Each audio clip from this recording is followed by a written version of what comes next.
खम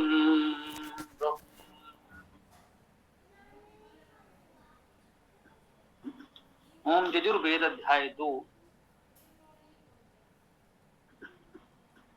मंत्र 25।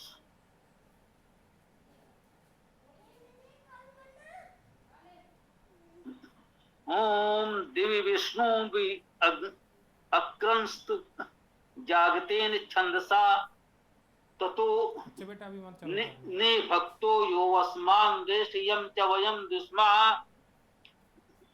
अंतरिक्षे विष्णु भी अंक्रंस्त त्रैष्टुभेन छंदसा ततो निहि भक्तो यो अस्मान् द्वेष्टियं च वयं दुष्मः पृथिव्यां विष्णु भी अंक्रंस्त गायत्रेण छंदसा ततो ने भक्तो यो अस्मान् द्वेष्टियं च वयं दुष्मः अस्मात् अन्नात् अस्य प्रतिष्ठायाः अगम्य स्वः सम ज्योतिषा अभूम। दे मेरे को दे मैं खा लूंगा।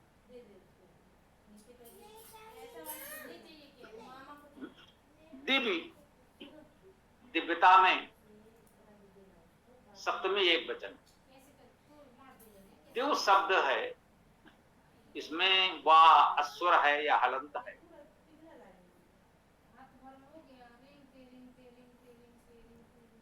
सप्तमी एक वचन में दिव्य अर्थात दिव्यता में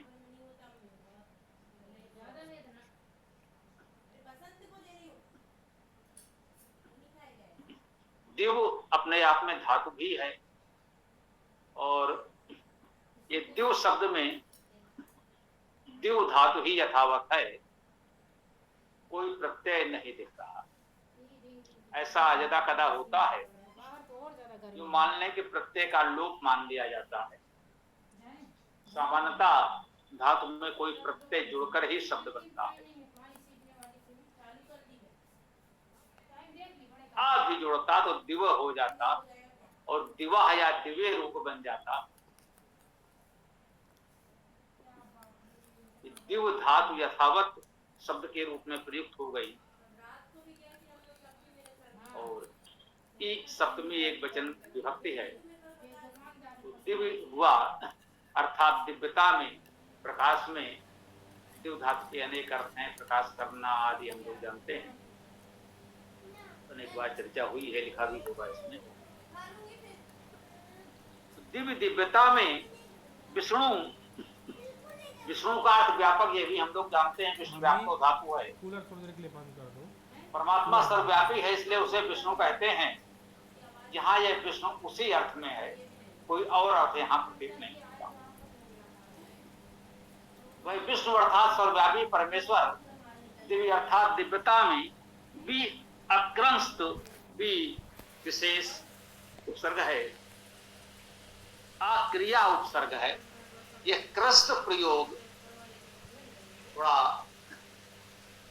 कह सकते हैं क्लिष्ट है, वैदिक है। इसमें क्रम धातु, क्रम धातु का अर्थ है चलना, चलने के अर्थ की बहुत सी धातु में है, गति करना बहुत सी धातु में है। क्रम का एक विशेष भाव है, निर्भयता से साहस के साथ किसी विशेष लक्ष्य से जब हम आगे बढ़ते हैं तब क्रम धातु का उपयोग होता है ऐसे चलने में। इस क्रम धातु का अर्थ समझना हो तो देखिए, इसमें बी उपसर्ग तो पहले से लगा है, तो शब्द बनेगा विक्रम। विक्रम शब्द से हम लोग परिचित हैं। यदि उपसर्ग वी के स्थान पर परा कर दें तो हो जाएगा पराक्रम। आ उपसर्ग लगा दें तो आक्रम और आक्रमण बन जाएगा। इन सभी के अर्थों में आप देखें तो ये समानता है, वो भाव दिख रहा है। विक्रम, पराक्रम, आक्रम या आक्रमण एक साहस पूर्वक निर्भयता से आगे बढ़ने का भाव है। जो भी हमारा लक्ष्य है उस तरफ हमें बढ़ना है। ये क्रम धातु है इसमें, जिससे ये वैदिक क्रियापद बना है अक्रस्त, अर्थात भी अक्रस्त का अर्थ हुआ विक्रम किया, विष्णु दिव्य अंकरंश अर्थात विष्णु ने सर्वव्यापी परमेश्वर ने दिव्य अर्थात दिव्यता में विक्रम किया। ये शब्द सा अर्थ है और पूरी तरह ठीक है, इसका अन्य कोई अर्थ हो नहीं सकता। भावार्थ जिसको जो करना हो कर ले, शब्दार्थ इतना ही होगा कि विष्णु ने दिव्यता में विक्रम किया।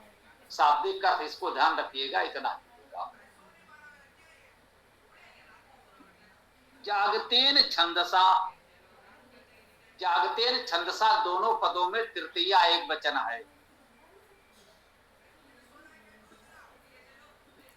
जागतेन अर्थात जागत द्वारा, जागत के साथ, छंदसा छंदस द्वारा या छंदस के साथ। तो पूरा वाक्य बना दिव्य विष्णु व्यक्रंश जागतेन छंदसा।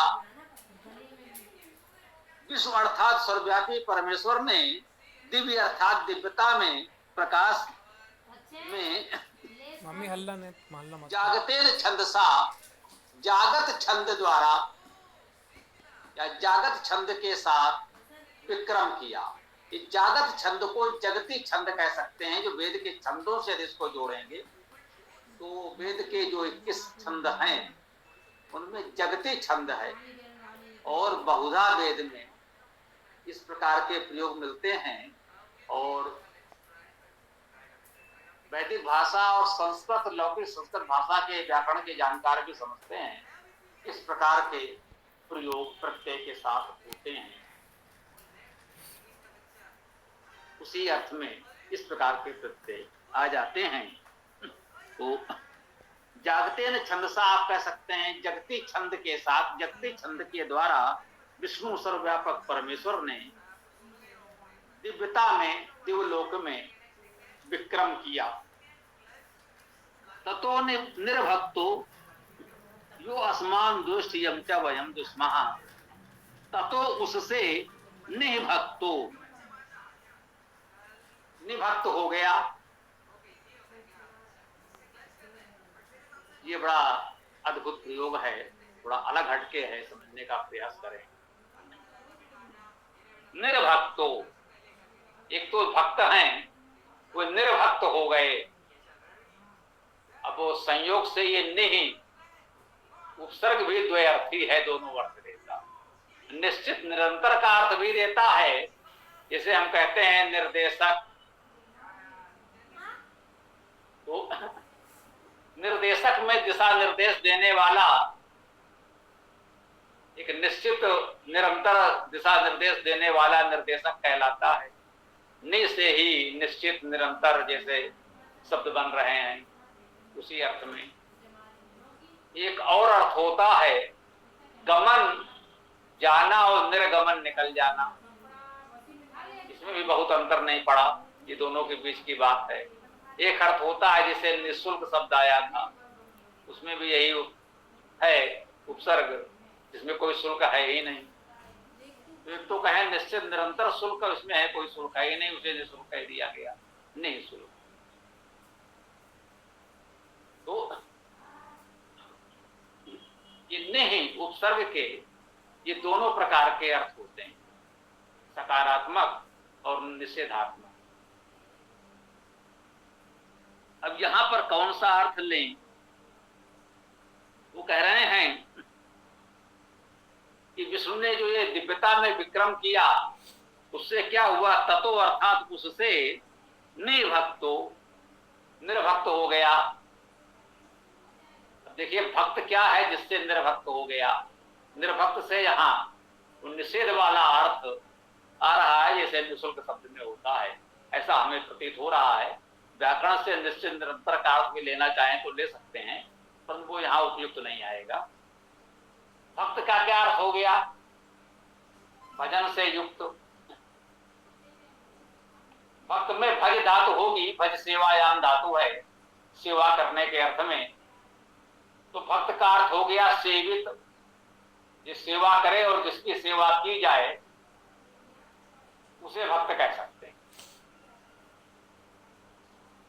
जो सेवा करते हैं वे भक्त, और जिनकी सेवा सब करते हैं उसको भी कह लीजिए, जब उसके लिए भगवान शब्द का प्रयोग होता है सेवा युक्त, तो व्याकरण से भक्त का अर्थ सेवित सेवा युक्त हो जाएगा, तो जिसकी सेवा की जा रही है उसे भी ग्रहण कर सकते हैं।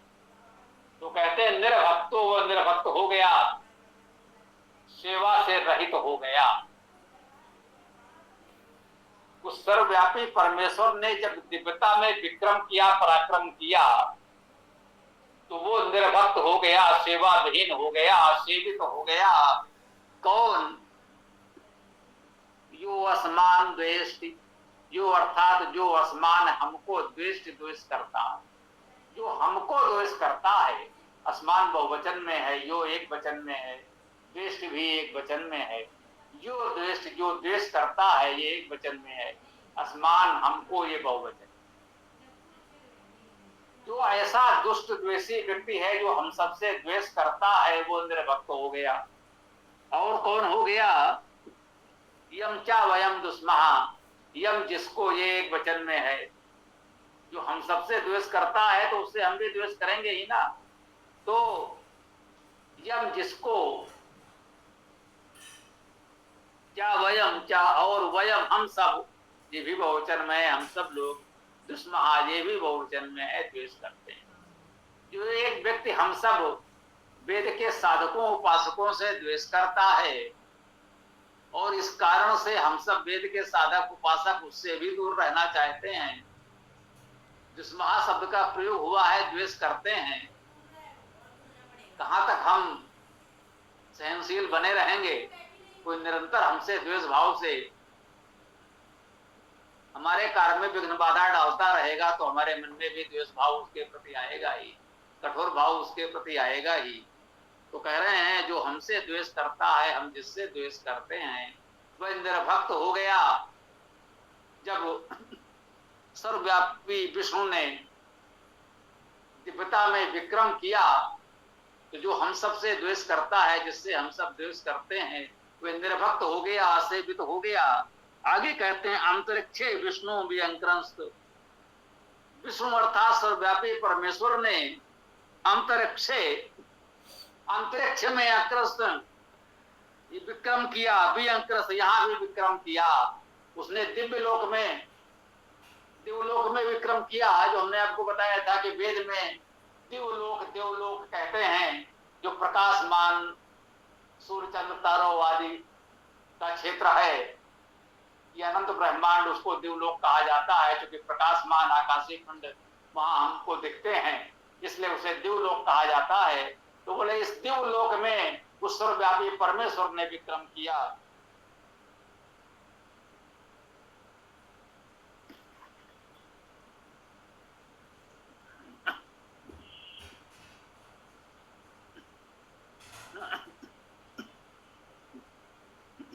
दूसरे चरण में कह रहे हैं कि अंतरिक्ष में उस विष्णु ने, सर्वव्यापी परमेश्वर ने अंतरिक्ष में विक्रम किया।